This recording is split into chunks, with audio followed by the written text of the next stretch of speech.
Morning, everybody. We're at Fort Devens in Spring. It is April. I don't know. God doesn't like us, but we're going to go and do new Army qual.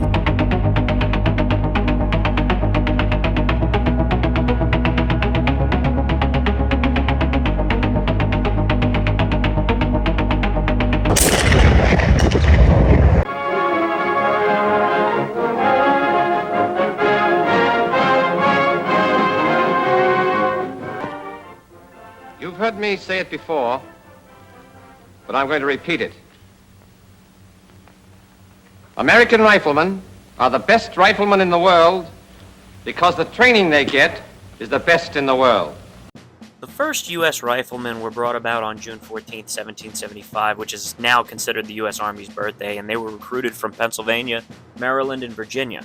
And you need to remember that a rifleman was different than a regular soldier at the time because rifling was still new, so they were considered more of a special purpose soldier. They were used as scouts, light infantry, skirmishers, and even snipers from time to time. Their abilities were feared. The American riflemen became so feared by the British that they were given the nickname Widowmaker. After the Revolution, riflemen were disbanded from the U.S. military, but they came back in 1808 and served the duration of the War of 1812 as the first U.S. Rifles. During the war, the 2nd, 3rd, and 4th were formed following suit. From that point, there has never not been a rifle regiment within the United States military, and rifle marksmanship has become such an important part of every soldier's day-to-day life that they are even graded on it for order of rank and score. So now, what does a modern-day U.S. Army soldier have to do to be considered a rifleman? Let's take it over to Lieutenant Travis of the 854th Engineers, who were good enough to invite us out and take us through the qual process. Hello everyone, my name is First Lieutenant Nicholas Travis. Welcome to the M4 qualification range. Today we're going to shoot in this wonderful weather in middle of April. What's going to happen today is my shooters are going to come up. They're going to see 40 targets at distances between 50 and 300 meters. And they're going to shoot at 40 targets and hopefully get them all down.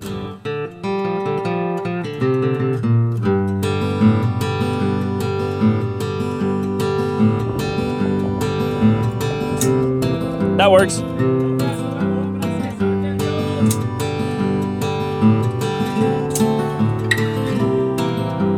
With the Army's new qual, there are 5 different positions that the soldier has to demonstrate within their test while firing the 40 rounds on target. The first one is the standing unsupported, which they shoot at the 50-meter target, which is also known as Fast Freddy, because it pops up very quickly and drops. A lot of soldiers have the tendency to miss it because they're nervous and they're rushing it. And usually soldiers are nervous if they actually care about their qual, and those are the good soldiers, to be honest with you. After they shoot the the standing unsupported, the 1 round, they drop into prone unsupported, where they follow up with 9 more rounds. They then drop the mag, reload from their kit, and then fire 10 rounds prone supported on either sandbags or the shooting block. The 10 rounds go at 10 individual targets if that wasn't already clear. Then they reload once again, fight up to the kneeling supported using the barricade. They have to kneel, they cannot be in a squat, one knee is supposed to be on the ground.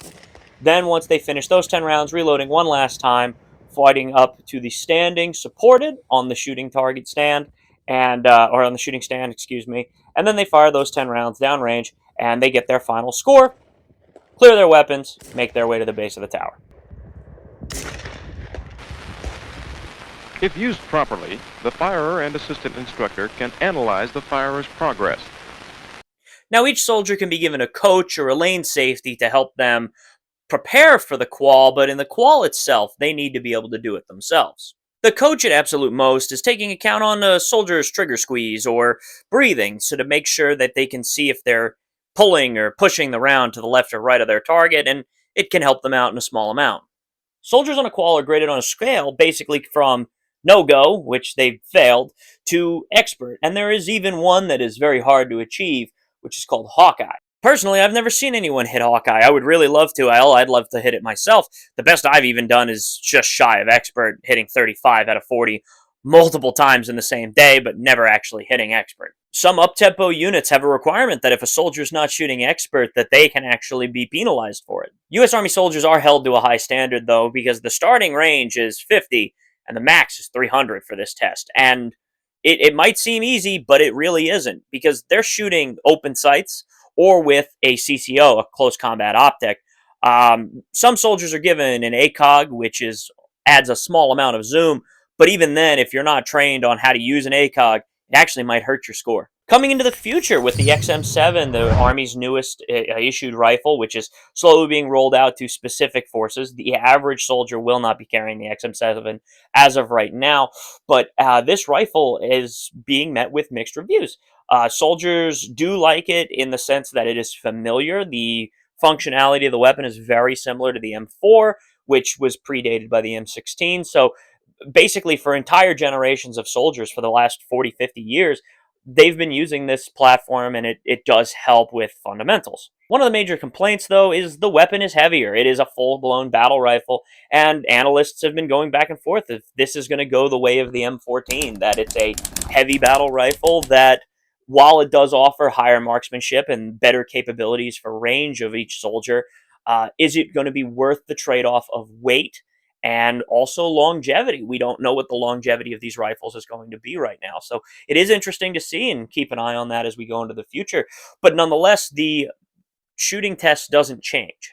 Guys, thank you so much for showing up for another episode of Steel and Stripes. The next episode is actually going to be in DC for the 250th Army Anniversary Parade. I'm so looking forward to it next weekend, and I can't wait to get that video together for you guys. If you guys haven't already, go over to Patriot Paul's Rally Point if you would like to get a t-shirt. I've got a whole bunch of new ones. I've even got tank tops this month, probably for the rest of the summer, and we're going to have some new ones for the 4th of July, as well as hopefully for the anniversary coming out at the end of the week. And if you guys want to check me out on other social medias, I'm most active on TikTok. Instagram, I'm a little lazy about. So, to be honest, the best place to find me is here on YouTube or over on TikTok for daily posts. So, hope you guys have been interested. I hope you guys enjoyed it, and I can't wait for the next episode.